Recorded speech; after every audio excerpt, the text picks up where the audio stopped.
Okay, welcome to the WordPress Gutenberg Live Q&A at the Gutenberg Times YouTube channel. I'm Birgit Pauli-Haack, and I'm your host for the next 45 minutes or so.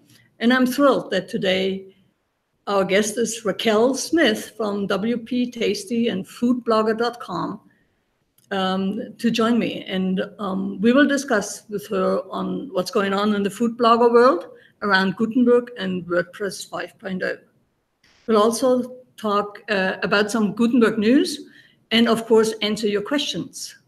Use the YouTube channel chat section, which is on one of these sides, on the right-hand side on your screen. And we'll keep an eye on it and then go to them in between. A particular news at Gutenberg Times is that after 6 months startup partnership with Pantheon, we are now looking for a new main sponsor. We are very grateful to Pantheon for helping us during the startup phase. And so we got some traction in the community with traffic and also awareness. Beyond the general financial support, the team of Pantheon has been incredibly supportive and encouraging. A big thank you to Drew, Atusa, David, Dwayne, Andrew, Tessa, and Steve. And I'm looking forward to seeing some of you at WordCamp US in December and have a beer or two. I reached out to a few new companies, but I haven't had any takers yet. If you are interested or you work for a company that might be interested, have them reach out to me. But this week, I started a Patreon page for Gutenberg Times. And I think the new patrons that kind of jumped on board almost immediately supporting the Gutenberg Times, any amount will help to offset some of the time, some of my time, spent on curating all the Gutenberg information for the community. So become a patron and follow the link in the description. So now, without further ado, I want to welcome Raquel Smith on the WordPress Gutenberg Live Q&A. Raquel, Raquel is the product manager and web developer at WPTasty. Good morning, Raquel. So how are you this morning? I'm doing great. Thanks for having me on. Well, you're welcome, and thanks for spending the time here. So tell us a little bit about what you do, who you work for, and what you do all day. Yeah, so I work for a company called WPTasty, and we create WordPress plugins specifically for food bloggers, though they do work for, like, some of our plugins work for any type of content creator, anyone who uses WordPress, really, mostly in a blogging type format. So I am our product manager. I manage the creation, sale, and support of those products. I don't do all of that, but I oversee it. And I also do all of our web development.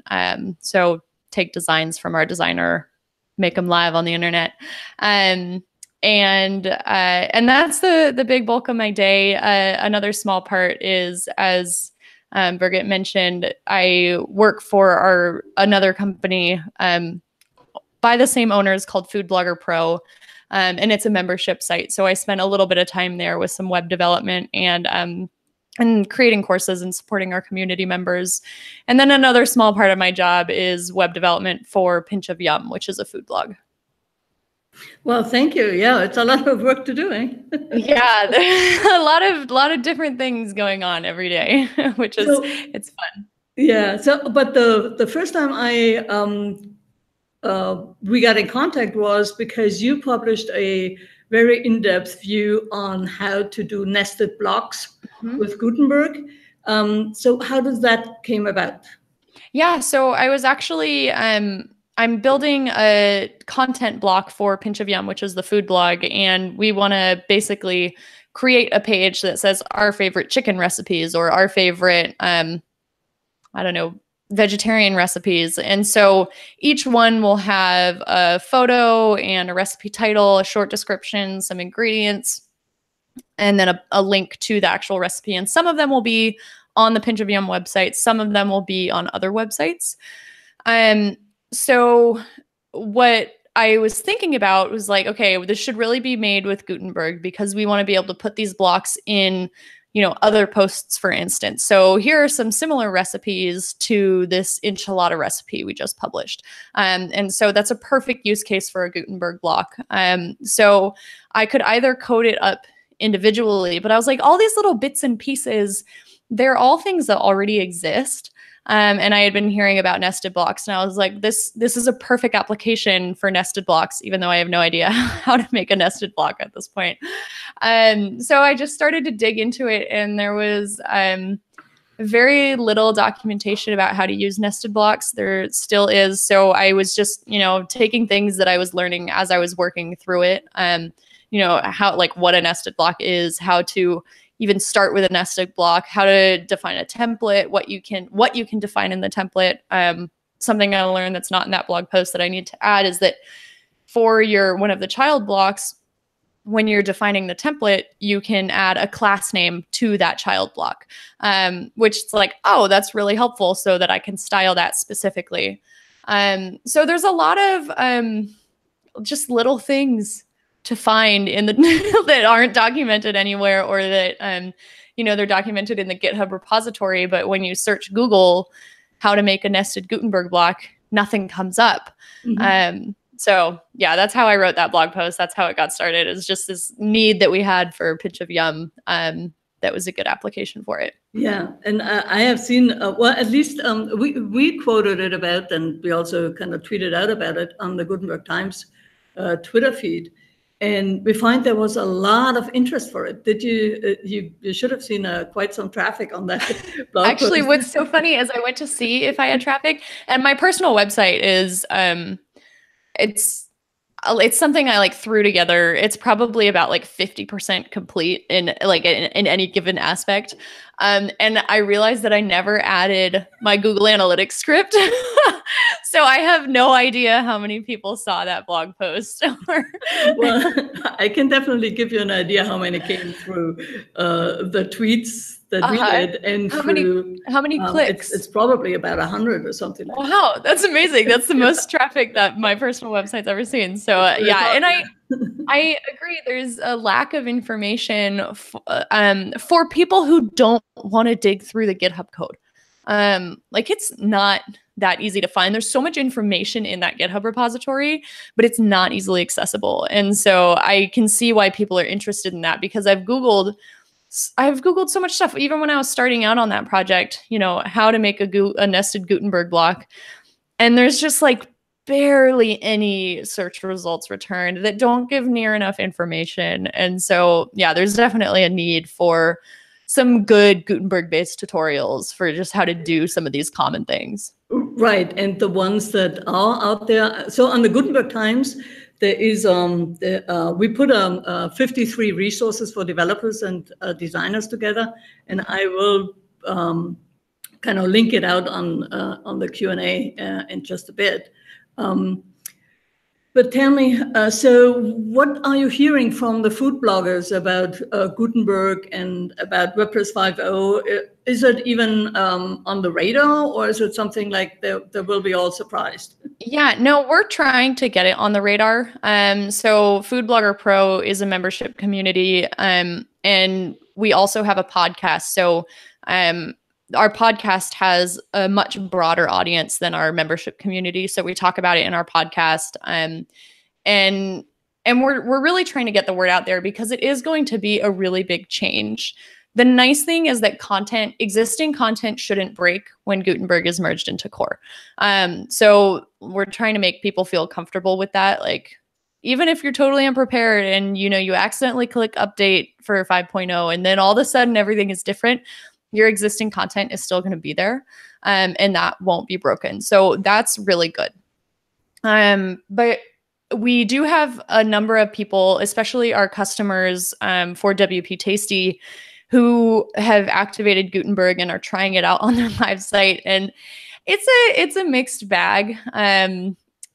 Unexpected things happen. sometimes with plugins they're using, with our plugins, with, just things are really different. And sometimes people love it. They think it's the future. Sometimes people are just really annoyed because they think it's cool and then they run into a problem and then that problem gets fixed somehow and then they run into another problem. And I think the next year is going to be a rough time for not only the Gutenberg development team, but for every single person who's using Gutenberg and every single person who's supporting plugins based on or that interact with Gutenberg. It's going to be a rough year. I mean, I definitely think it's the way forward, but problems are going to pop up. I mean, the last Gutenberg update broke our recipe plugin if they were using Gutenberg because they changed the way that they returned information. Mm-hmm. And so it's like, okay, awesome. Like you guys, it returned an array and now it returns an object and like we can't, so we had to handle that. And so how long, and sorry when I interrupt you, but how long does it take you to kind of first find out about it and then fix it? We heard about it within a week, or no, I'm sorry. We heard about it the day it was released. We got emails from customers. Not everybody or updates on that same day. So we recommended, our developer was actually out of town. And so we recommended for the short term to roll back to the previous version of Gutenberg, which worked for people. And then I heard more requests about it and I was like, okay, I'll just jump in and find a solution. So I fixed it. It was an easy fix.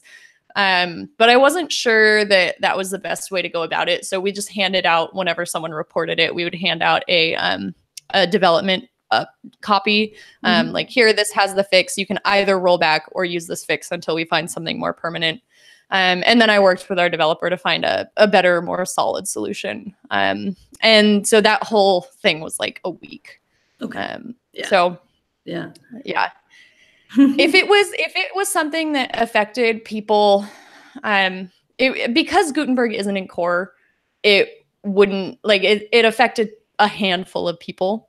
Once it's in core and everyone is using it, then that timeline would have been shorter. I mean, we just had a minor bug. It wasn't even a bug. It was just something that some people didn't expect to happen in our last update. And we turned around with an update in 2 days. So it depends on who's seeing it and the severity of it. Yeah. Have you seen any other plugins that have with the ones that do not work well, that you could kind of alert people to it, or that you'll read about it in the forums or in the chat rooms?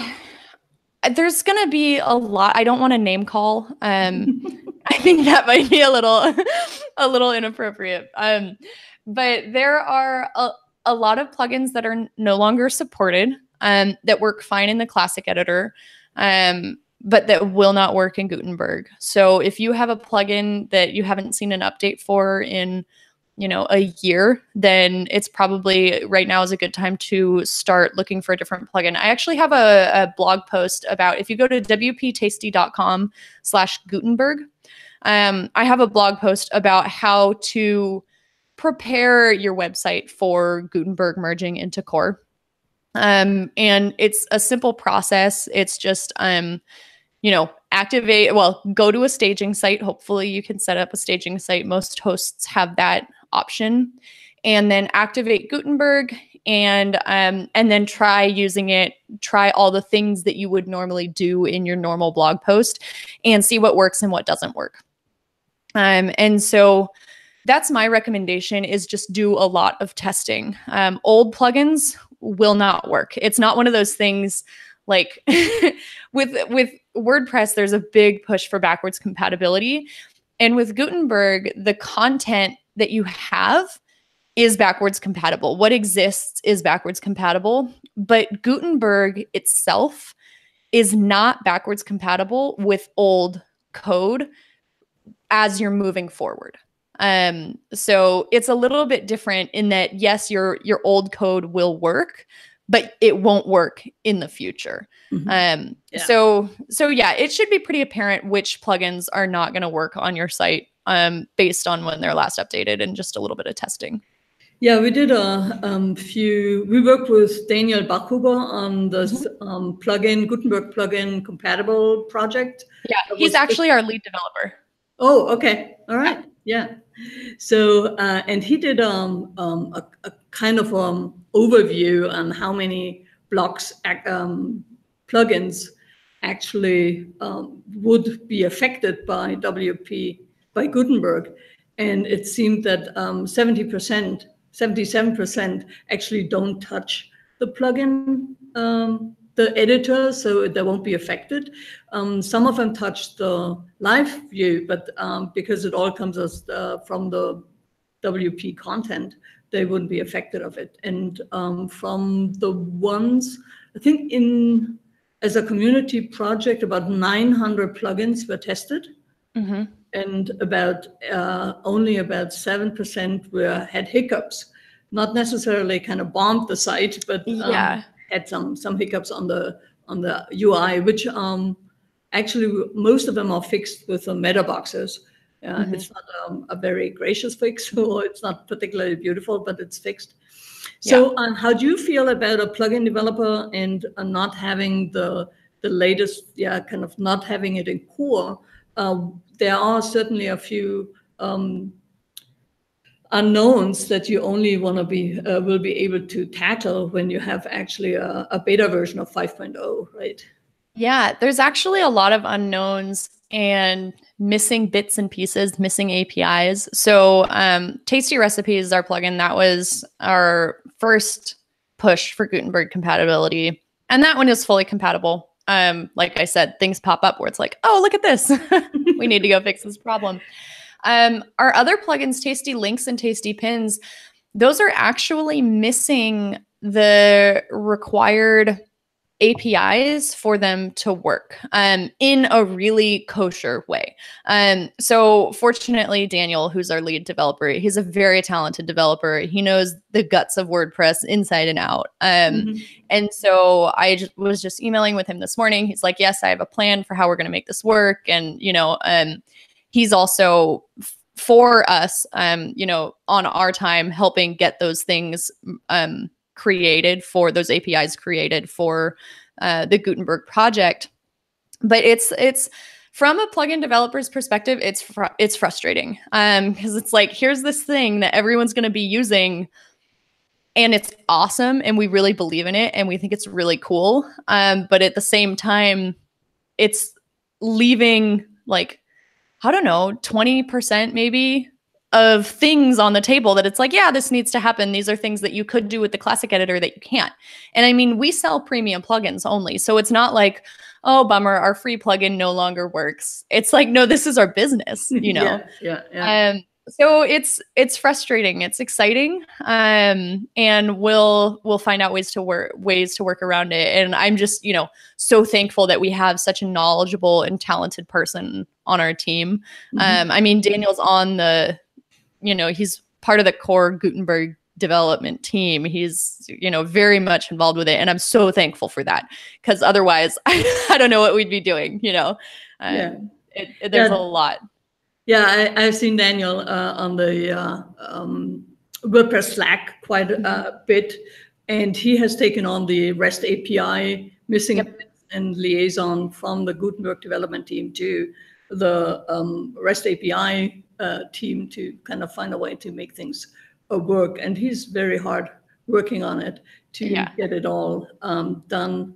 Well, I don't know how fast it's going to be done, but the aim for October 19, having a beta version, is we're coming up ambitious, on it. I would say. Very ambitious. Yeah, I'm hoping that because right now they're kind of pausing feature development for Gutenberg to focus on the integration and core. And I'm hoping that and I might eat my words, but I'm hoping that because it's just an integration push, we won't, as plugin developers, see too many problems as it goes from being a standalone plugin to an integral part of core. So I'm hoping that won't be too big of a deal for us, but we're definitely going to be doing a lot of testing as those, pre-release versions come out. Do you have any indication on how many of your food blogger members are actually using Gutenberg as a feature plugin right now?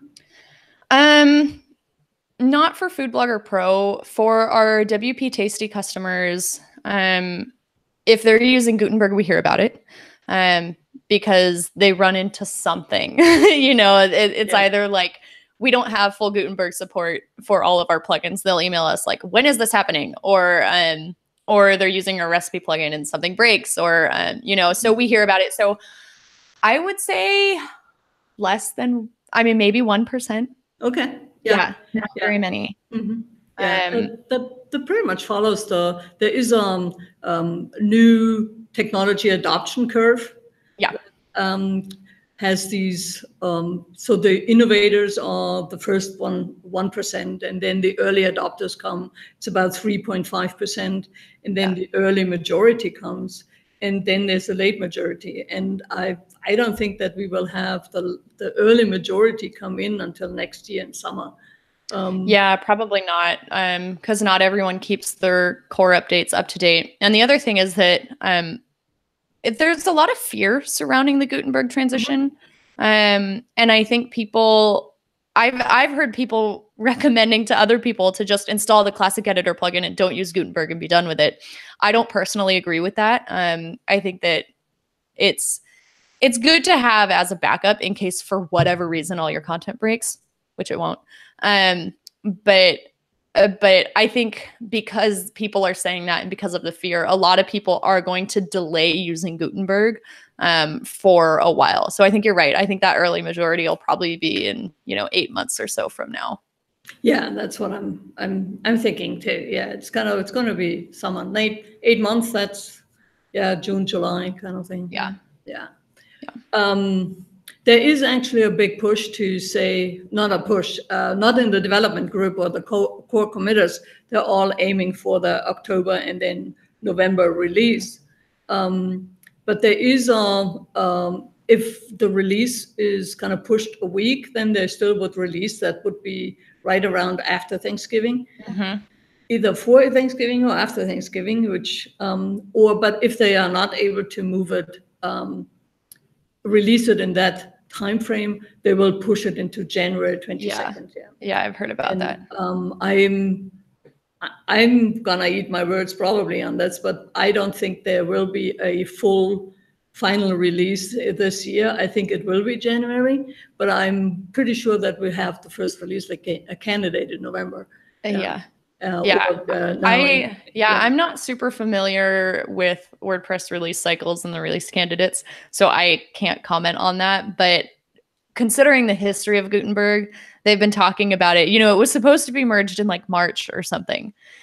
And then like initially it was first talked about as in like March, spring 2018. And then it's like, okay, maybe summer. Okay, maybe fall. No, we're going to like do it in, almost winter. And so I would not be surprised to see it pushed back to the beginning of next year. And I don't really think anyone would have a problem with that. I mean, it's been so long already. It's like, why I've heard people citing, why would you do this around a holiday when there's fewer people around to help out with problems? And so I don't know. I'd be okay with that, but I don't know. We'll see what happens. Yeah, I'm totally okay if it's in January. I just I'm really eager to have a 5.0 beta version to at least test it in kind of real life scenarios and not saying, okay, this is just a feature plugin and I don't know how it's going to integrate into WordPress core, especially for all the plugins that have not been updated, that I actually can say, okay, there is maybe a calendar plugin or a team plugin where I can say, okay, I tested with Gutenberg enabled and see if it works or not. Because I have found that quite a few plugins that create custom post types, but use the default editor, that they are just fine in Gutenberg. Yeah, it's never kind of, it's not specifically for Gutenberg, but you can add additional information into the main body of the post pretty much. Yeah, I think, yeah, depending on the post type. I know some, I can't think of the example right now, but I know some have had problems with that. So they actually disable the Gutenberg editor for those post types, which I would hope is a stopgap as they move toward compatibility. You never know. But yeah, I think for a lot of things, it's fine to use the Gutenberg editor because it's cool. It gives you, you know, more flexibility, more power for your content creation. Yeah, absolutely, absolutely. Yeah. So last live show, and if you want to go back and look at the recording, we demonstrated two new blocks that Yoast SEO did. One was the FAQ, and the other one was the how-to blocks. And it was particularly helpful to use those blocks in, just because the schema markup is so important for Google. I think that was the reason also why you started actually WPTasty to have recipes in a very good schema that Google actually works with that. Are you going to replicate that in Gutenberg blocks, or are you already doing that? Yeah, so right now we have full schema markup. Our Tasty Recipes integration is different from Yoast's. Yoast built these FAQ and how to plugin blocks like for Gutenberg from the get-go. So they were able to, you know, take a look at it from the Gutenberg perspective and say, what's the best way to go about this? I've actually looked at their code because the block that I was building for the nested block I was building for Pinch of Yum, I was like, this is kind of similar. I want some schema markup. I want to be able to add, you know, different blocks, any number of them, and print schema to the page. Yoast doesn't actually use nested blocks, which I thought was interesting. And they have a lot of their own code in there, which they're a big company. They can write a bunch of their own code. But one of the things I thought was so cool about nested blocks is it's like, okay, I need I need to upload an image here. Okay, I'll just put the core image block in there and it works. I don't have to duplicate any code. It's going to be automatically supported by someone other than me, you know? Yeah. And so Tasty Recipes.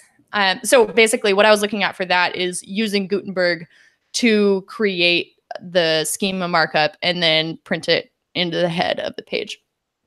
Tasty Recipes is a little different because we started with the classic editor, and right now our customers expect a certain experience when they're creating a recipe because that's what they've used for the past few years. So we didn't want to necessarily totally tear that out of the ground and, you know, change it up for them, as well as changing the whole content editing experience. So our initial Gutenberg integration is it basically opens up a modal window where you create your recipe, and then we use, I'm not sure if it uses the REST API, but it sticks that recipe in there as a custom post type.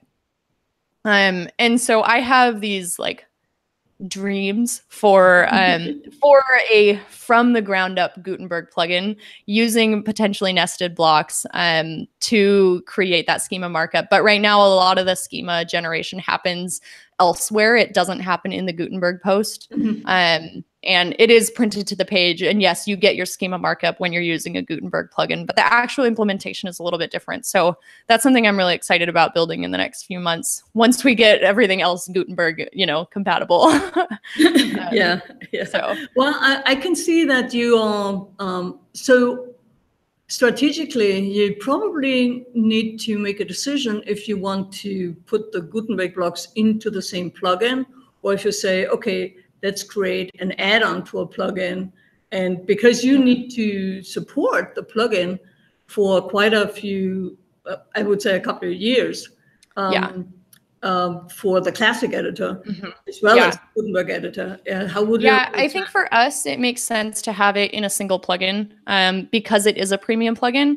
I think if maybe we had a free version, we could say, get the Gutenberg integration, you know, for this premium price. But because it's a premium plugin, and the way I've developed for Gutenberg and the way our plugins are structured is that everything's separate. I mean, they're all, classic editor was all written in PHP.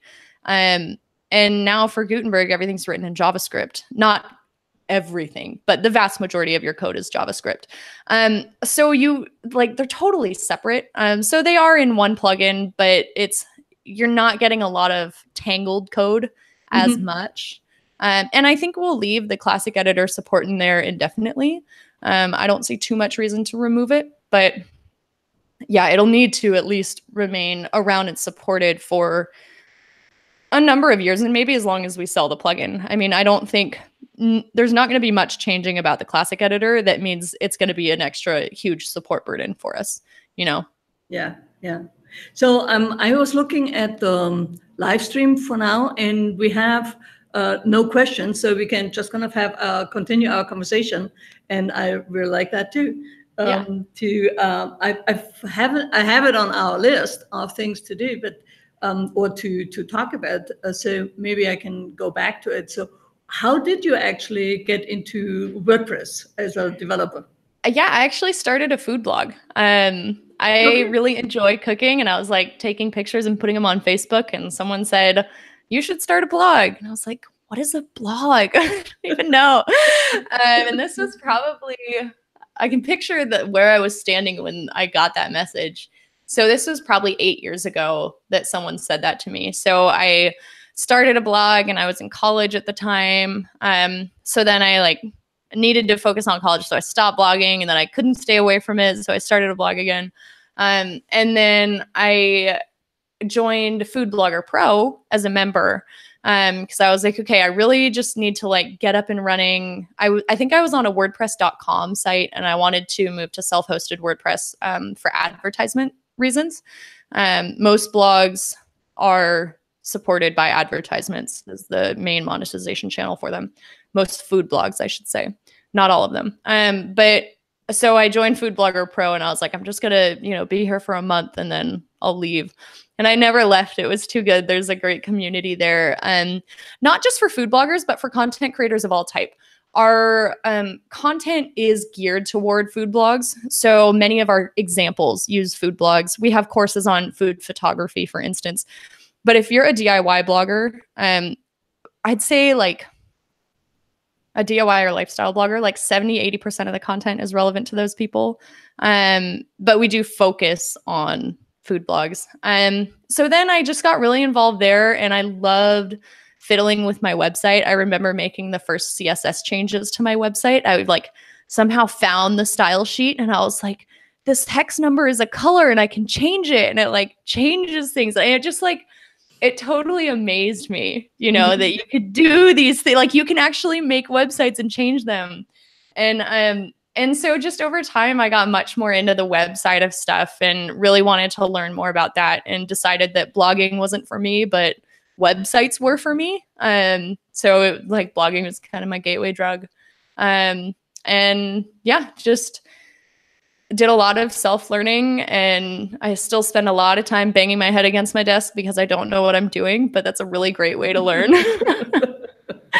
And yeah, now I have web developer on my resume, and it's cool. It's fun. React developer, Right. React developer, yes, of course. Pretty cool. So yeah, it's been a fun journey. Yeah.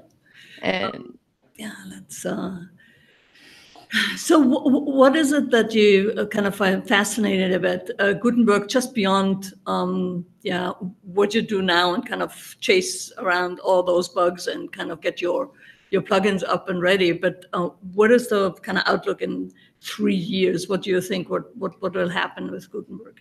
I think it's going to be really cool. I think I think most people who are involved with Gutenberg would say this, but the post editor is just where it starts. And it's also the biggest hurdle because people are figuring out, how this is going to integrate with this kind of ancient CMS that's been around for a long time. And that's one problem. But the other problem is the vast number of people who use it. And people naturally don't really like change. It's just, if you come home and all of a sudden your couch is on the other side of the room, even if that's a much better place for the couch, you're most likely going to say what the heck? This is terrible. Why is this happening? So So I think I like that couch analogy because in the night when you're kind of stumbling around, you're gonna bang your head against it or you bump your knee. Exactly. Yeah, you're gonna stub your toe and you're gonna be like, "What the heck? This is awful." So I think the post editor is definitely going to be the biggest hurdle. Once people are familiar with that, once it moves itself over to other areas of WordPress, I'm really excited about it. I think it's going to be really cool. That's something that's always bothered me about WordPress is that, it's basically like writing your post in a Word doc, and then you put that on the internet, and it magically fits in with the rest of your website. And it's like, how did that magic happen? And it's almost like, on one side, it's kind of cool. It's like, yeah, I just write this in this Word doc type thing, and then it appears. But then at other times, it's like, wait, I really want to see how this is going to look before I press publish, or I can preview the post 1,000 times to see what it actually looks like before I press go. Right. Especially if you're doing like, I don't know, HTML in the text editor, in the classic editor, you're writing your custom columns or something, or your custom layout. It just, I think it'll be really exciting to have this type of visual editing for the front end. It's not going to be bulletproof. You can, it's up to the plugin developers, really. It can, or whoever's creating the features, theme developers, but you can create something that looks one way on the editor and then print out something entirely different on the front end. And sites like Wix and Squarespace don't do that, but they have a lot of control because it's a closed system. It's not an open system as much as WordPress is. So it won't be 100%, but I think Gutenberg is definitely moving in the right direction, and I'm really excited about it for content creators specifically, because content creators a lot of the time aren't the people, they're not techie people, like we have people, and this is not their fault, but we have people email us and they're like, I don't understand how to update your plugin or how to upload your plugin because I can't find it in the WordPress directory. Yeah. And it's like, they just don't want to deal with confusing technical things. And I think once WordPress is a little bit more mature, it's going to remove some of those confusing technical things, especially with like layout blocks. Hopefully page builders won't need to be quite as, I don't want to say destructive, but when you are using a page builder, you are not using WordPress. It is totally different. And I'm really excited to see a little bit more native support for those types of things. Not that I want page builders to disappear, but I think it'll be good for a lot of people to get some of those features. Maybe page builders do more advanced things, or maybe page builders become a collection of blocks that you can use in Gutenberg. Right. So I think it's really cool. I'm excited about it in 3 years. Yeah, I'm actually also excited about it because of the reusable blocks. Yes. And I like that you can have one place where you have your snippets all collected, and then you can reuse them over and over again. And when you want to change a call to action URL or switch out the video on something, you can do this, and it will be propagated through all the instances where you have used that reusable block. And with 3.9 actually came the feature that you can have multiple blocks together as a reusable block.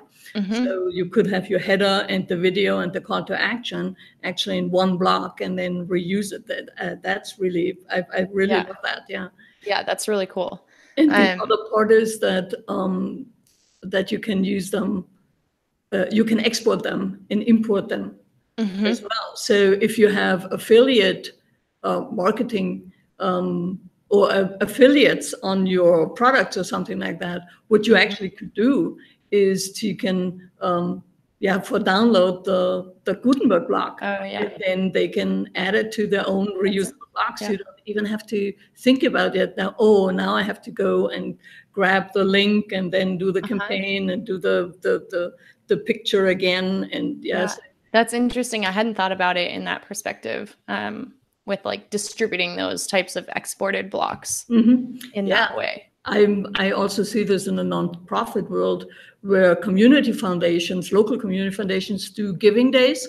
So one day, 24-hour, I don't know, 40, 50, 100 nonprofits in the same location are doing those giving days. Yeah. And they all have to put the assets together, put the thing into their website. And if they're on a WordPress website, the community foundation can say, okay, this is the block that we give you, so you don't have to waste so much time with it. And it kind of goes right to your profile and all this kind of thing. So that'll be really cool. Yeah, that's awesome. I haven't played with those too much, but I definitely see the value in them. So I'm excited about those. And the cool thing about the reusable blocks is previously the only way to do that was PHP. You know, you'd have to like go into your theme files and change whatever that said. If you wanted that piece of information on all your posts, if you unfortunately hand coded that into every single one of your posts, then you have a much larger project ahead of you, and PHP is the last of your worries. But you know, it's cool to see that type of possibility. Yeah, the same thing will probably happen with layout blocks and layout. I saw some people around, was it Poodlepress? They have already some quite interesting layout blocks and that you can select and then put an image, as you said. Yeah, okay, I need an image here. I use the image block from the Gutenberg default and then put it up there. So I'm really, really looking for those ideas to come to life now with Gutenberg. I think it'll be really cool to see what people do with it, because it does open up a whole new world of possibilities. So I think we come pretty much to our end. I'm kind of looking at the Q&A, and we don't have any questions today. That's okay. That's totally okay, because we just answered everyone's questions already. Right.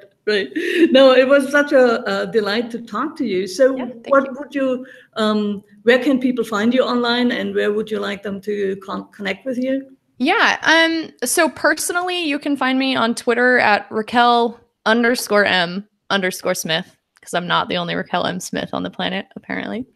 And that's where you can find me personally. My website is raquelmsmith.com. There's not much there, like I said, but it is there. A tutorial about nested Gutenberg blocks. And then actually check out our business, WPTasty.com. And if you're not a food blogger, take a look at our plugins, Tasty Pins and Tasty Links. Those will be Gutenberg compatible soon. And they help, Tasty Links helps with affiliate marketing, automated affiliate marketing, adds links throughout your posts. Tasty Pins helps you optimize your images for Pinterest. And it's a plugin that's been surprisingly popular, and people find a lot of value in it, and it's only $29. So yeah, definitely check us out. And we're excited about everything that's happening with Gutenberg. I think sometimes it's hard to know how active plugin developers are. And I think that's why we've had a lot of success, is because people are like, we know you guys are working on this, you know, even if you don't have all the features, which we're pretty feature comparable if there's a comparable plugin that exists, but they at least know we're there and we're talking about it and we're active. So yeah. So one question I have before you leave, you mentioned a podcast. Is that a Food Blogger Pro podcast? Yep, that's what it's called. The Food Blogger Pro podcast. You can find that if you go to foodbloggerpro.com/podcast. I think that'll take you to our listings for the podcast. You can subscribe on iTunes, Stitcher, Google Play, whatever you use. And that's actually, we have a large number of people who follow that podcast. And again, it's oriented toward food bloggers, but I don't think all of our audience is food bloggers. We hear from a lot of people who are like, I'm not a food blogger. I own a small business and I find it useful, like a brick and mortar shop. And they're like, I find your podcast so useful for marketing tips or whatever, or even inspiration. And my boss, Bjork, he's a very inspirational person, really awesome to listen to. He knows his stuff. So he's the voice on the podcast most of the time. I've been on there a couple times, so you can find my episodes, but yeah. And when we talked earlier in our intro, before we actually went live, you also mentioned the company that actually pro-dated foodbloggers.org, foodbloggers.pro. Yeah, foodbloggerpro.com. So Pinch of Yum was where, I think Pinch of Yum is the food blog you're thinking of. Yeah, that's where it all started. So pinchofyum.com, really good no fuss recipes, is, and Lindsay's been doing it for a long time. I think it's been like 8 years or something. Yeah, it's just a really awesome food blog. So that's how everything started. Food Blogger Pro came because of Pinch of Yum. WPTasty came because of our, the things we learned in Food Blogger Pro that people needed. So Pinch of Yum was the genesis of all of it. Well, this comes to an end. I'm very happy that I'll met you online. I think you reached out through the Gutenberg Times. And, I did. Yeah, thanks so much. Your code. And I also very happy to learn more about this food blogger community and what you're all doing. And coincidentally, that Daniel Barkhuber is one of you. He's everywhere. Every person I know is like, I know this guy named Daniel, and I'm like, oh yeah, I know Daniel. Everyone knows Daniel. Yeah. Well, thank you so much, and I'll wish you a wonderful day. And thank you for being on the podcast. And I'll send you the links to everything later on. Sounds great. Thanks so much for having me on. Have a great day. Welcome. Bye-bye. Bye.